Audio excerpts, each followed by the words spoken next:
लिखित नृपवर गरिष्ठ प्रश्न ए तोहर पचारु जीव लोक हिते जे प्रश्न अछि तोर चिते।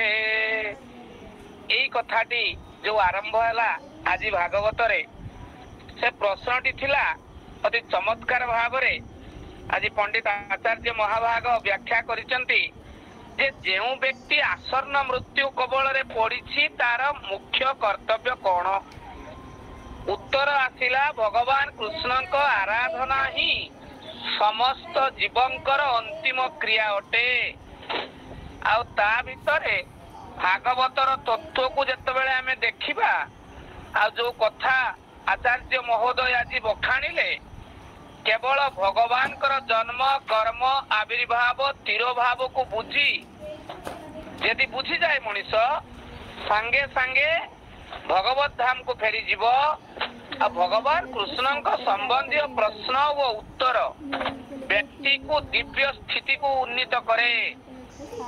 आज आचार्य महाभाग तांको कथारु जहा बुझा पड़ुथिला से बुझौथिले भगवान कृष्ण कथा कुहा जाउथिबा स्थान रे पंडित प्रधान महोदय मध्य कहले से स्थान विशुद्ध पवित्र जे आयोजन करूची जे करूची आ जे सुनुची जे कहूची सब किछि गृहस्थ जीवन दुईटी बना से आज परोक्ष रे देले गोटे गृहस्थ स्मृति गृह मेधि बेले अंते नारायण आसे नहीं कारण मेधि शब्द अर्थ अन्य को इच्छा करिबा अर्थात ईर्षालु भाव। तेणु आत्मतत्व ज्ञानहीन होई अंध भाव जीवन यापन करुथांती मनीष माने। तेणु सेमाने गृह मेधि आउ भगवान को जतबेले वर्णना करुथले कहिले भागवत वाङ्मय मूर्ति जतबेले गृह मेधि त्रितापर निवारण संबंध रे आदि दैविक आदि भौतिक आध्यात्मिक जो कथा हमें कहू ये निवारण संबंध रे कौनसी जिज्ञासा करे नहीं। तेणु जीवन दुखमय समस्या होची जन्म मृत्यु जरा व्याधि गृह मेधि भूत प्रकृति बा माया शक्ति रे मोहित होई आत्मानुभूति को भूली जाए। आत्मानुभूति को भूली गले मृत्यु समय रे भगवान कृष्णकर नाम स्मरण करिबा एक प्रकार दुरूह व्यापार। तेणु मनुष्य जीवनटा केवल वर्तमान देखिबा को गले पदार्थ और आत्मार समन्वय अटे। वैदिक ज्ञानर संपूर्ण प्रक्रिया द्वारा पदार्थर संक्रमण रु आत्मा को मुक्ति देवा ही आत्मतत्व ज्ञान अटे।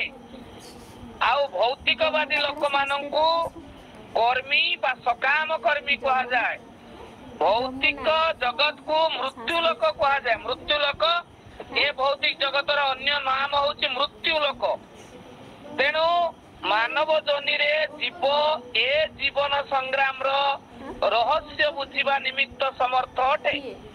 तेणु भूत प्रकृति सहित युद्ध करी केही केबे जयलाभ करी नाही। जीवर स्वरूप विषय रे अवगत नहेबा ही परम दुख।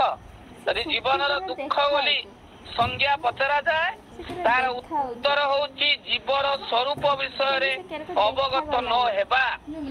आउ जीव भूत प्रकृति ठारू भिन्न अटे। तेणु सुखदेव गोस्वामी जो जिज्ञासा करिथिले परीक्षित सुखदेव गोस्वामी को से जिज्ञासार मोचन एबे आरंभ होउछि। कारण आत्मज्ञान हीनता होइथिबारु आमे समस्ते मनीष माने चरम मूर्ख अटु। कारण आम पाखरे आत्मज्ञान अभाव अछि।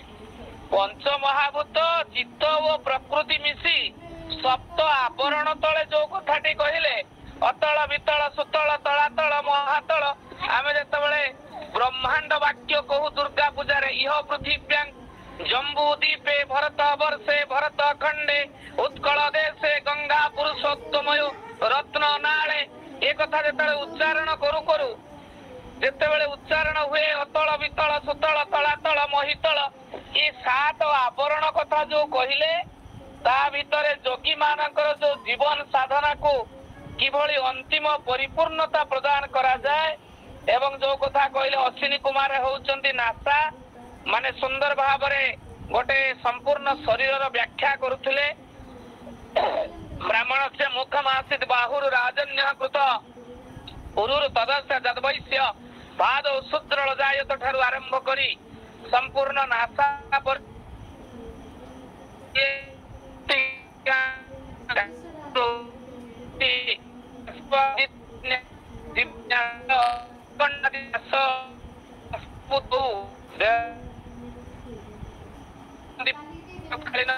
ଜୟ ଦୁର୍ଗା ପୂଜା କେମିତି ମୃଣଙ୍କୁ ନ୍ୟାସ ଦିଆଯିବ, ଏ ଆମକୁ ବୁଝିବାକୁ ପଡିବ। ଭୌତିକ ଜ୍ଞାନରେ ଲାଭ କରିବାକୁ ହେଲେ ବ୍ୟକ୍ତିଗତ ପ୍ରତି କିନ୍ତୁ ଜ୍ଞାନ ଲାଭ କରିବା ପାଇଁ କୃପା ଖାଇବା ସୁଖ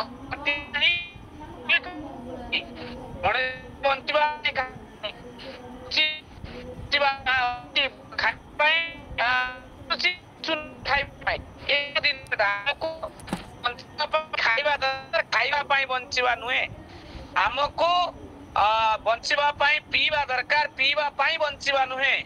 ଆମକୁ ଜୀବନରେ ଜୀବନ ଯିବା ପାଇଁ ଇନ୍ଦ୍ରିୟ ଦରକାର, ଇନ୍ଦ୍ରିୟ ପାଇଁ ଜୀବନ ନୁହେଁ।